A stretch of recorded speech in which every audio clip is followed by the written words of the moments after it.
मित्राणि, नमस्कारः। मणिका संस्कृत अभ्यासपुस्तकस्य अनुशिक्षणे भवतां स्वागतम्। अधुना वयं दशमपाठस्य तृतीयं भागं पठामः। अस्मिन् भागे विध्यर्थे विधिलिङ्लकारं पठामः। विधेः अर्थः विध्यर्थः भवति। अत्र मनसि शङ्का भवति यत् कः नाम विधिः इति। विधिः अर्थात् विधानम् अथवा ये नियमाः अस्माकं जीवनम् अनुशासनयुक्तं कुर्वन्ति तानेव नियमान् वयं विधिः इति वदामः। केते नियमाः भवितुम् अर्हन्ति इति ज्ञातुम् अधोलिखितानि वाक्यानि ध्यानेन पठन्तु। छात्राः साक्षात् 10:00 विद्यालयम् आगच्छेयुः। ब्रह्मचारी मधुमांसं च वर्जयेत्। दिवा न स्वप्यात्। निर्दोषं न दण्डयेत्। अधुना प्रतिवाक्यं विश्लेषणं कुर्मः। छात्राः साक्षात् 10:00 विद्यालयम् आगच्छेयुः। एकः विद्यालयः अस्ति। तस्मिन् विद्यालये नियमः अस्ति यत् साक्षात् 10:00 विद्यालयं प्रति आगन्तव्यम्। एषः नियमः एव अस्माकं जीवनस्य एकम् अनुशासनं भवति। अतः एतादृशं नियमं वक्तुं वयं विधिलिङ्लकारस्य प्रयोगं कुर्मः। वाक्ये विधिलिङ्लकारस्य किं पदम् अस्ति? आम्, उत्तमम्। वाक्ये आ उपसर्गपूर्वकस्य गम् धातोः आगच्छेयुः इति विधिलिङ्लकारस्य क्रियापदम् अस्ति।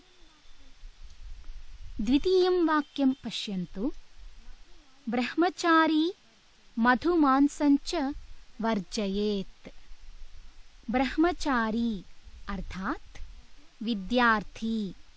ब्रह्मचारिणां कृते एकः नियमः भवति यत् ते कदापि मदिरायाः पानं मांसस्य च सेवनं न कुर्युः। यतः मांसं भुक्त्वा मदिरां च पीत्वा बुद्धिनाशः भवति। अतः सर्वदा मदिरा मांसं च वर्जनीयम्। वर्जनीयम् अर्थात् त्यक्तव्यम्। अतः एतयोः पदार्थयोः वर्जनां कर्तुं वयं विधिलिङ्लकारस्य प्रयोगं कुर्मः। वाक्ये विद्यमानं वर्जयेत् इति क्रियापदं वृज् धातोः विधिलिङ्लकारे प्रथमपुरुषे एकवचने भवति।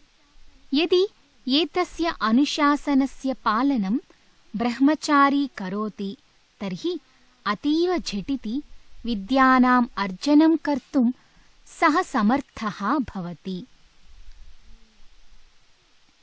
अग्रिमं वाक्यम् अस्ति दिवा न स्वप्यात्। वाक्यस्य अर्थः भवति यत् दिवा अर्थात् मध्याह्ने न स्वप्यात् अर्थात् शयनं न कुर्यात्। एषः अपि एकः नियमः अस्ति। जानन्ति वा एषः नियमः किमर्थं कृतः अस्ति? यतः दिवाशयनेन शरीरे रोगाः उत्पन्नाः भवन्ति। अतः शरीरस्य रक्षणार्थम् एतत् आवश्यकम् अस्ति यत् दिवाशयनं न कर्तव्यम्। यः एतस्य अनुशासनस्य पालनं करोति सः कदापि रुग्णः न भवति। अन्तिमं वाक्यम् अस्ति निर्दोषं न दण्डयेत्। एषः एकः नियमः अस्ति यत् यः दोषं न करोति तस्य कृते दण्डः न दातव्यः भवति। यः दोषं करोति तस्य कृते एव दण्डः दातव्यः भवति।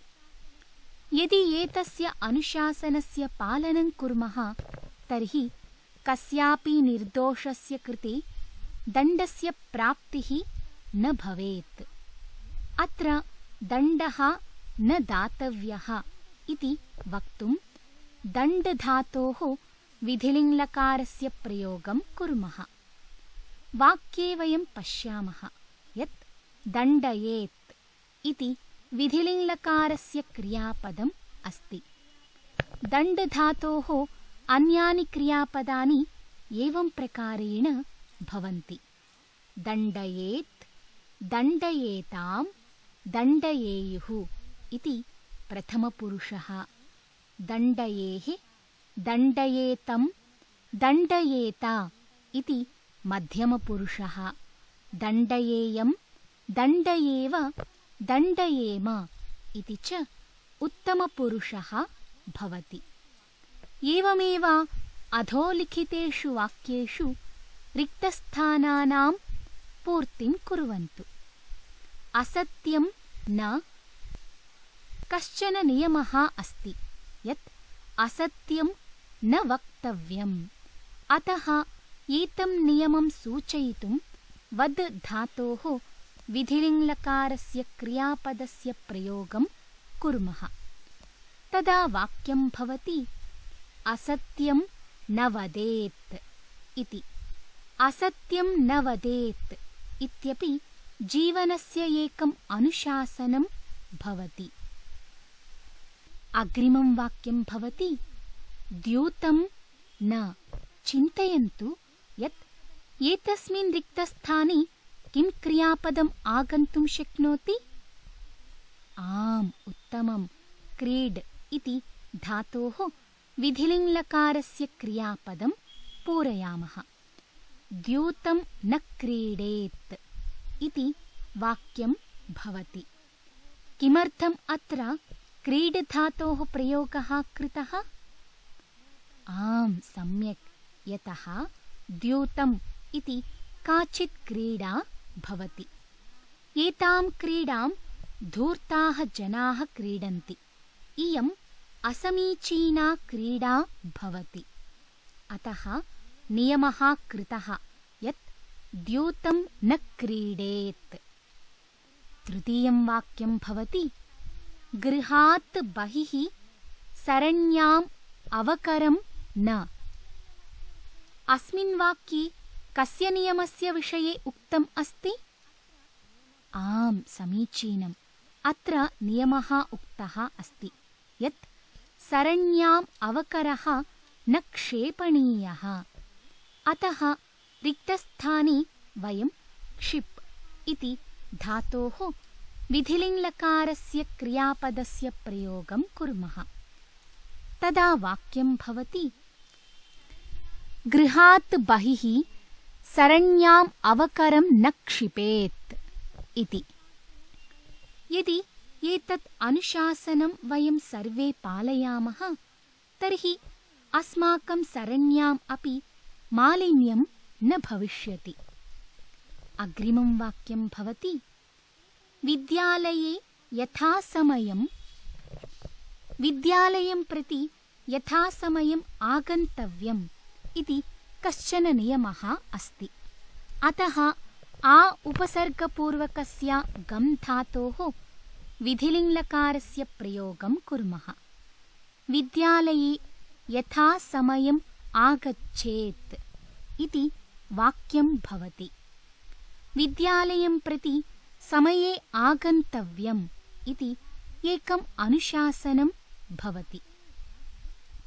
अन्तिमं वाक्यम् अस्ति अधर्माचरणं न। धर्मस्य आचरणमेव सर्वदा कर्तव्यं भवति। अधर्मस्य आचरणं तु राक्षसाः कुर्वन्ति। अतः जीवनस्य एकः नियमः अस्ति यत् अधर्माचरणं न कर्तव्यम्। एतं नियमं वक्तुं वयं रिक्तस्थले कृ धातोः विधिलिङ्लकारस्य क्रियापदस्य प्रयोगं कुर्मः। अधर्माचरणं न कुर्यात् इति वाक्यं भवति। एतावता वयं विविधेषु अर्थेषु विधिलिङ्लकारस्य प्रयोगं ज्ञातवन्तः। अधुना मिश्रितप्रश्नानां माध्यमेन पठितस्य विषयस्य अभ्यासं कुर्मः।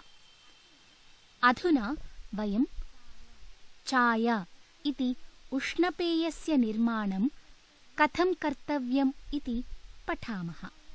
चाय इति उष्णपेयस्य निर्माणस्य यः विधिः भवति तं विधिं वयम् अत्र सूचयामः। भवन्तः एतं विधिं ज्ञात्वा पायसस्य निर्माणं कुर्वन्तु। विधिः विधानं भवति इति वयं पूर्वं पठितवन्तः।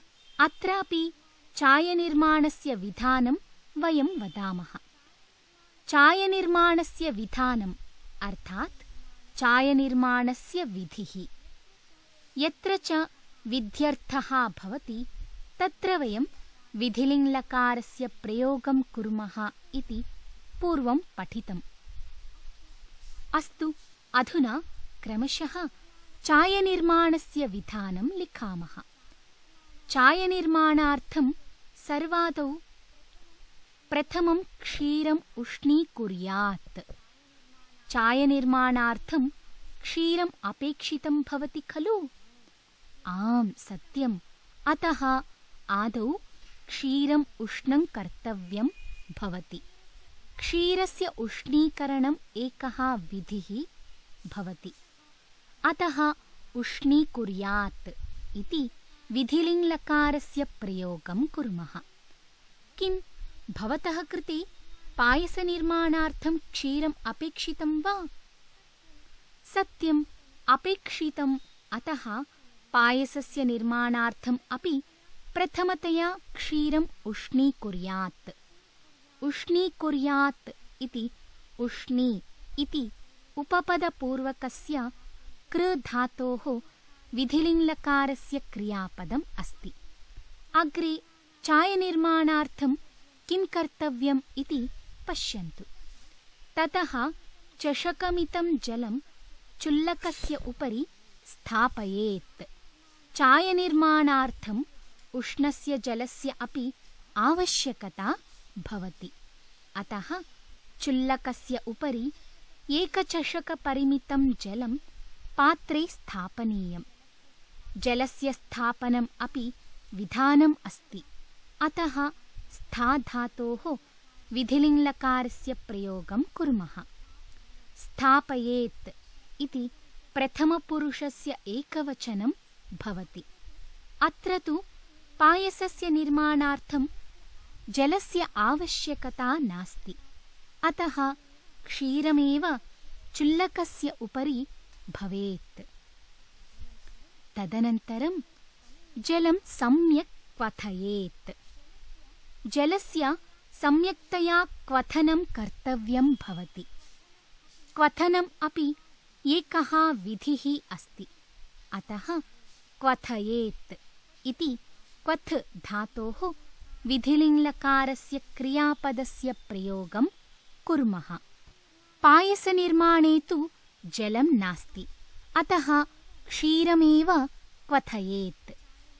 चायनिर्माणार्थम् अनन्तरं किं कर्तव्यम् इति चेत् जलं यदा क्वथति तदा चमसमितानि चायपत्राणि जले त्यजेत्। चायपत्राणां जले त्यागः अपि एकः विधिः भवति। अतः त्यज् इति धातोः त्यजेत् इति विधिलिङ्लकारस्य क्रियापदस्य प्रयोगं कुर्मः। किं पायसनिर्माणार्थम् अपि चायपत्राणि क्षीरे त्यजेत् वा? न, पायसार्थं तु चायपत्राणि न अपेक्षितानि। तर्हि क्षीरे किं त्यजेत्? आम्, उत्तमम्। पायसनिर्माणार्थं क्षीरे तण्डुलान् त्यजेत्।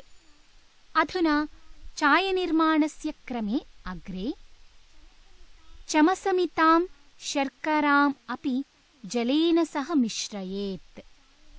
चायनिर्माणार्थं शर्करायाः अपि आवश्यकता भवति। अतः चमसमितायाः शर्करायाः जले मिश्रणं कर्तव्यं भवति।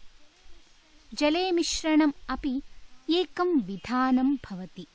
अतः मिश्रधातोः मिश्रयेत् इति विधिलिङ्लकारस्य प्रयोगं कुर्मः। किं पायसनिर्माणार्थम् अपि शर्करा अपेक्षिता वा? आम्, सत्यम्, अपेक्षिता। शर्करां विना तु पायसं न भवति। तण्डुलेन सहिते क्षीरे शर्कराम् अपि मिश्रयेत्। ततः परं निमेषद्वयस्य अनन्तरं चायकषायं शोधन्या शोधयेत्।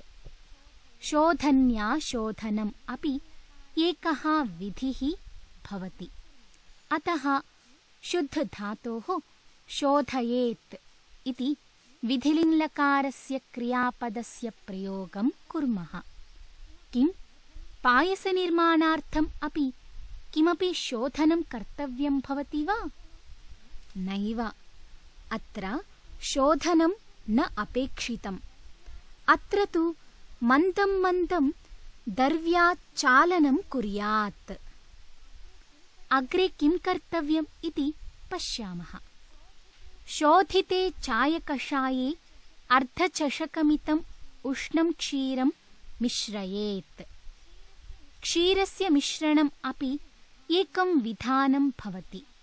अतः मिश्रधातोः मिश्रयेत् इति विधिलिङ्लकारस्य प्रयोगं कुर्मः। पायसे तु पूर्वम् एव क्षीरं भवति।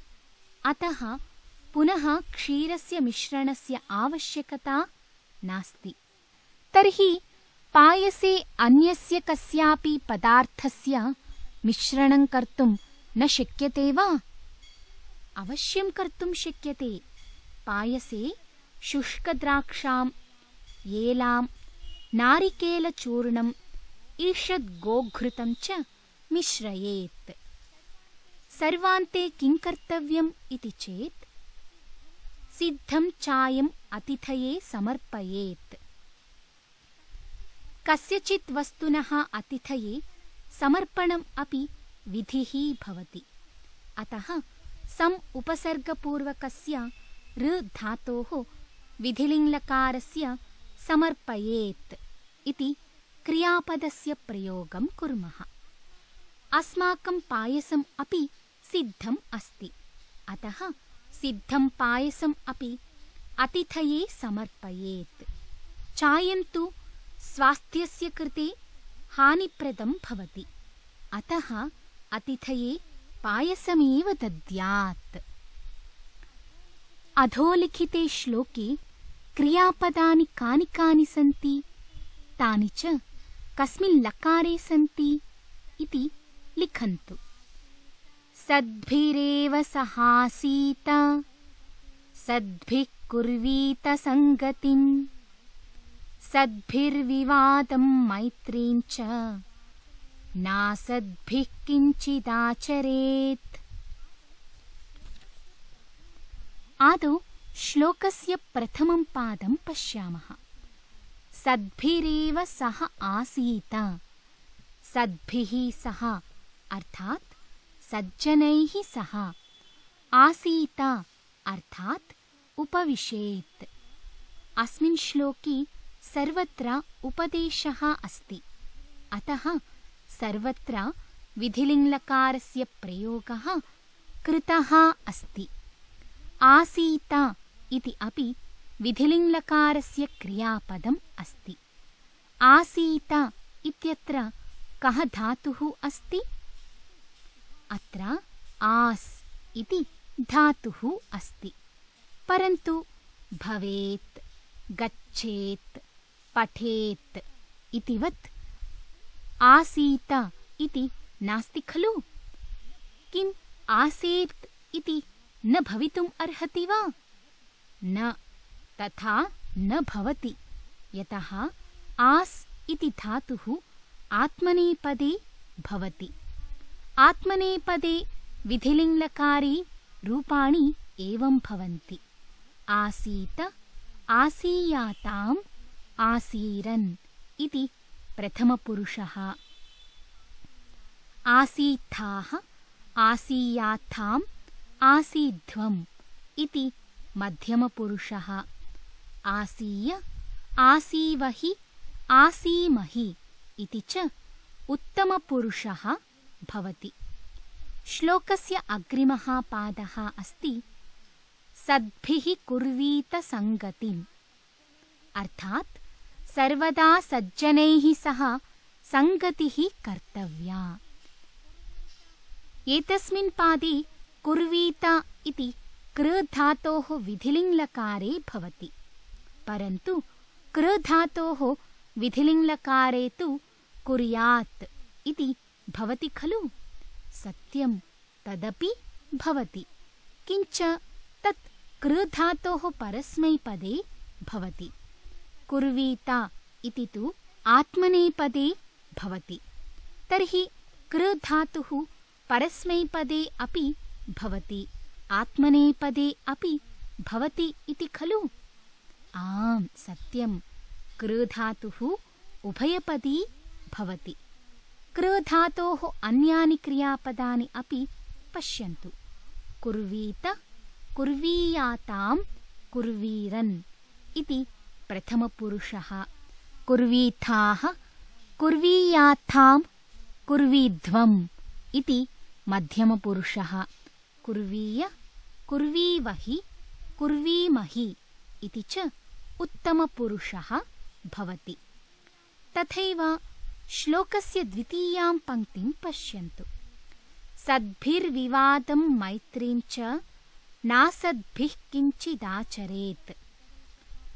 एतस्यां पङ्क्तौ उपदेशः अस्ति यत् असज्जनैः सह मिलित्वा आचरणं न कर्तव्यम्। अतः आचरेत् इति विधिलिङ्लकारस्य क्रियापदं प्रयुक्तम् अस्ति। आचरेत् इति आ उपसर्गपूर्वकस्य चर् धातोः क्रियापदं भवति। मित्राणि, एतावता वयं विधिलिङ्लकारस्य विषये पठितवन्तः। अग्रिमभागे इतोपि विधिलिङ्लकारस्य विषये पठनीयम् अस्ति। एवं दशमपाठस्य तृतीयः भागः अत्र समाप्तः भवति। अग्रिमे भागे पुनः मिलामः। धन्यवादः।